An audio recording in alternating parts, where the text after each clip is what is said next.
ازيكم يا حلوين؟ عاملين ايه؟ ان شاء الله تكونوا بالف خير وصحه وسلامه كده باذن الله. وحشتوني جدا جدا من الفيديوهات اللي فاتت، والنهارده بقى كده هنعمل مع بعض الفطير المشلتت بطريقه سهله. كملوا معايا الفيديو للاخر هتعرفوا الطريقه والمقادير. هبدا كده. اول حاجه معايا كيلو من الدقيق المنخول، ومعايا كوبايه من الميه، هحط عليها معلقتين كبار من السكر، ومعلقه نص معلقه صغيره من الملح، وهدوبهم مع بعض كويس قوي لحد ما السكر والملح يدوبوا خالص في الميه.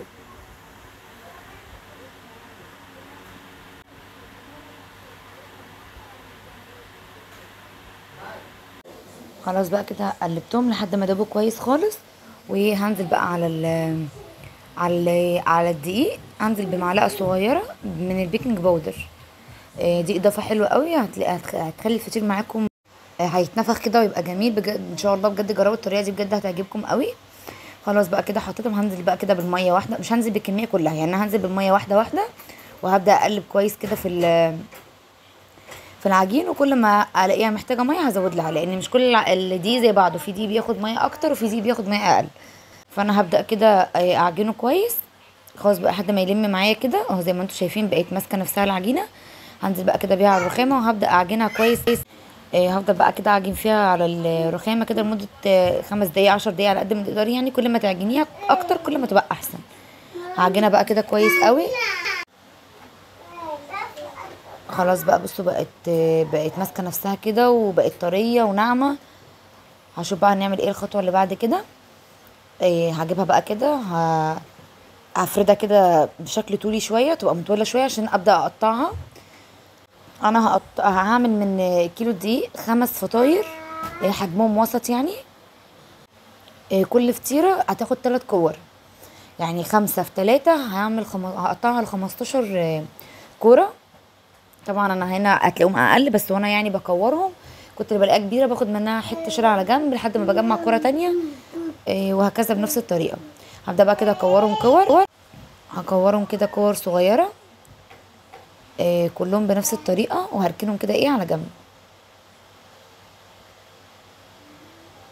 لو انت وصلتي معايا لهنا الفيديو يا ريت بقى تعملي اشتراك في القناه لو انت اول مره بتشوفيني اذا عجبك الفيديو. ولو انت مشتركه معايا في القناه اعملي لايك حلو وكومنت حلو عشان تشجعيني نعمل فيديوهات اكتر. انا كده خلاص كورتهم، هركنهم بقى على جنب، وهجيب كده طبق هنزل فيه كده بشويه من الزيت. وهبدا بقى اغلف الكور دي كلها كده بالزيت، عشان لما اسيبها ترتاح ما تنشفش من فوق الوش. هغلفها كده كويس كلها بالزيت.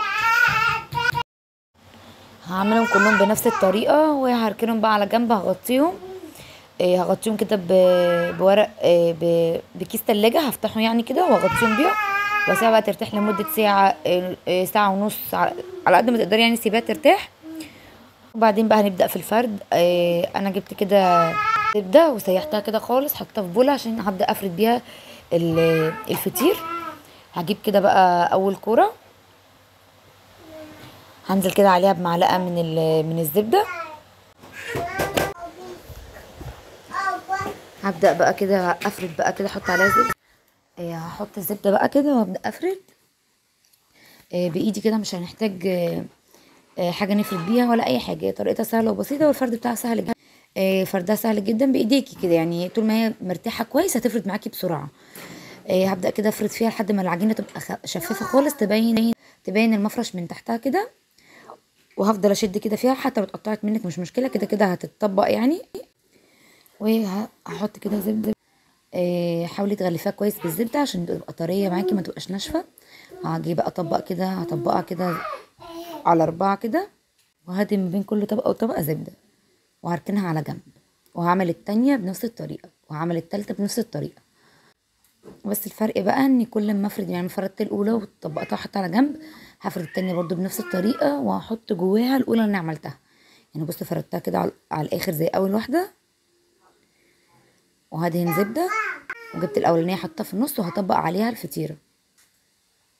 وهفرد التالتة بنفس الطريقة، وهحط جواهم الاولى والتانية اللي حطهم جوا بعض.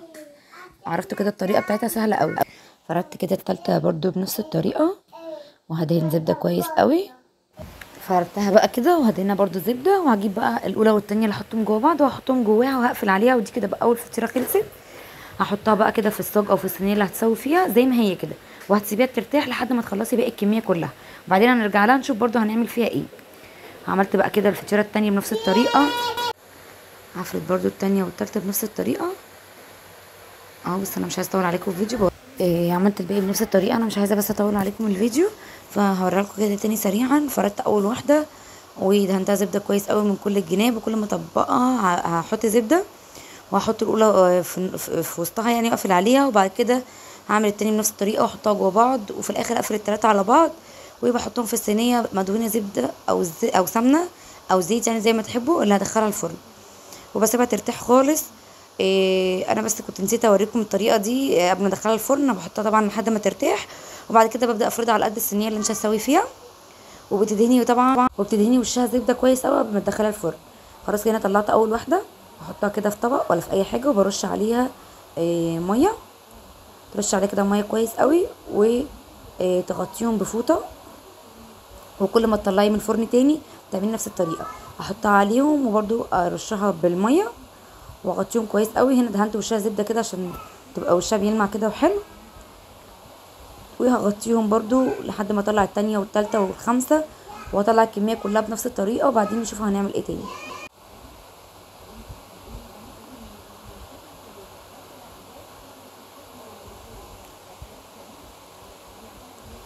هنا خلاص بقى كنت طلعتهم. دي لا، دي كانت لسه الخامسه الصغيره بقى، دي اصغر واحده اللي وريتها لكم في الاخر. برضو رشيتها بميه وهغطيهم بقى واسيبهم لحد ما يبردوا خالص، وبعدين هوريكم شكلهم عامل ازاي. خلاص بقى كده هبدا كده اقدمهم.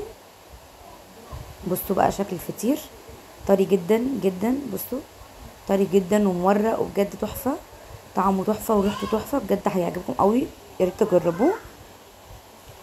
يا ريت بقى اذا عجبك الفيديو متنسيش باشتراك في القناه لو انت لسه مش مشتركه، عشان عيلتي تكبر بيكي، واكتبي لي كومنت حلو عشان ارحب بيكي. ولو انت مشتركه معايا في القناه يا ريت تعملي لايك حلو وكومنت عشان تشجعني اعمل فيديوهات اكتر. وهستناكم فيديوهات تانية كتير، وهتوحشوني جدا جدا. ومع السلامه حبيب قلبي، في حفظ الله ورعايته.